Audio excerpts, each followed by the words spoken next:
So how are we surviving here in the rural mountains of southern Costa Rica during Corona? We're doing just fine, pura vida. Corona is in Costa Rica. There were like 9 cases or something 5 days ago. But down here in the south, and I'm sure all that's kind of up in the north, and down here it is very chill. Like the only thing that you can see that the lifestyle and community has changed is that like at big public farmers markets and grocery stores, they'll have just like a person with hand sanitizer offering it to you when you walk in. Everyone's still hugging and hanging out and everything is open. Not much has changed down here, and that is because the people who live down here, we live in a rural community. It's not very populated. It's extremely food secure. I have multiple fruit trees all around me, a massive garden. I have friends within walking distance that have hundreds of trees.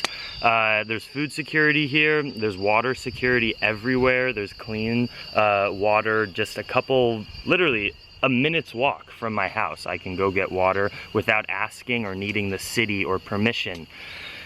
The reason that I came out here to live is because based on my education of environmental sustainability, of just absorbing information my whole life, growing up in cities, living in rural communities, getting my degree in climate change and science and learning about ecology, one of the big reasons of why I live out here is because I see the problem with city existence, with an overpopulated human population, us cramming into cities, which makes us disconnected from food security, from water security.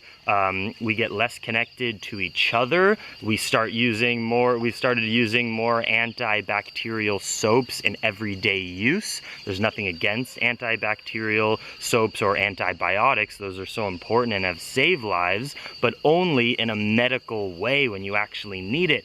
Today we have people who live in cities who are eating shitty diets and they're eating fast food. They're not eating antioxidants and tons of vitamins and living foods. And then we're spending all day on our desk looking at a screen. We're not having the sun on us. We're not interacting with animals and humans and nature all around. We're eating crap, and then we're pumping Purell on ourselves, and we're going to take a shit in the bathroom with like antibacterial toilet paper and putting fucking a deodorant with chemicals in our skin and in our pores. And then yeah, we take all this medicine and now we're like, oh my God. What I'm saying is it's obvious. It's predictable that so many people are suffering physically from this disease, which by the way, came out of wet markets and unregulated animal markets in Asia, like people selling crocodiles and bats and fucking animals in dirty ways because we love to eat animals. That's the opposite of what I promote on this channel. But yeah, because we eat animals, those are the reasons that even these viruses are being created, because it's just so dirty and messy for humans to breed other species and then eat them and they get infected, and then we have this issue. And even if you're someone who says like, it's just a flu, it's only a few thousand people have died, which is true. Sicknesses and heart disease and cancer kill so many more people than COVID ever will. This is a wake up that the way that we are moving towards as a human species, going away from rural communities, away from food security, and we think we should just be having these office jobs and being on our phones all day and putting chemicals on our body, and let's not grow our own food and let's use all this soap, and then we have all this pain and suffering. And some people are like, oh my God, how crazy. No, this is so predictable. We've been watching movies about disease outbreaks in cities for so long. When you live out in the mountains, when you grow your own food, I'm not interacting with as many people because when you live in a rural area, there's not as much people coming in and out. It's just safer. So my stance on all of this right now is, first and foremost, I feel very empathetic and compassionate for the amount of people that are going to suffer from this physically, but also economically. Think about all the people around the world who are middle or, lower class, who get by month to month by their paychecks, and now their jobs are being canceled. There's less tourism, there's less everything. The economy's getting hit, and that is a brutal struggle that humans are going to feel right now, and that is sad. But additionally, what we need to talk about is that this is predictable. and that there are ways to combat this, and we can actually start to make some regulation and change culture in order to do this, have more regulation around animal farming, which will eventually lead to stop animal farming. Because guys, swine flu, mad cow disease, H1N1, all of these crazy viruses that we're talking about that are disrupting the economy and so terrible come from humans raising animals to eat in just fucking unclean ways, because there's so many billions of animals that we demand to breed and kill and confine for our food, so they're infected and they've got pus, and that's how this shit happens. So the reason I live here and what I try to inspire you guys to do is like, be a scientist, learn about what's making the world fucking crazy, reduce your carbon footprint, eat bananas and spinach and rice and beans instead of fucking bats and chickens and pigs. It's just not worth it. Look at the crazy shit that's happening, from cancer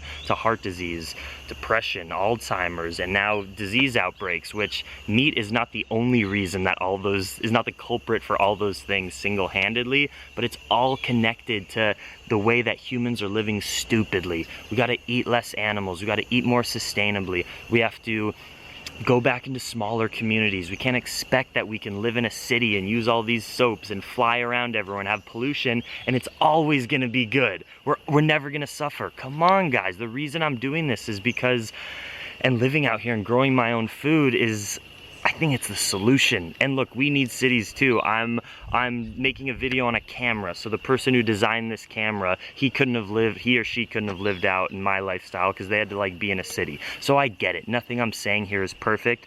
I'm saying we've been shifting towards city life over the last 50, 60, 100-ish years. And we don't need to completely eliminate cities, that's not gonna happen, but we need to start shifting back the other direction. If you're thinking, should I go move to a rural place and grow food and have a garden and have a simpler life, or should I go into a city? If you care about sustainability, food security, being a part all together and trying to make the world a better place, and you do wanna have an cultural existence that connects to you, we need more people like you and I to go start doing that. And it's such a hard thing because we want to say like, oh, my little choice to go be sustainable won't make a difference. But you can't think like that, because when everyone thinks like that, everyone moves to a city and then we have these problems. We have to take our responsibility into our own hands, see the problems with the world, how our actions are contributing to those problems, and then literally change your lifestyle and habits in order to try to make it better. That's what I'm passionate about.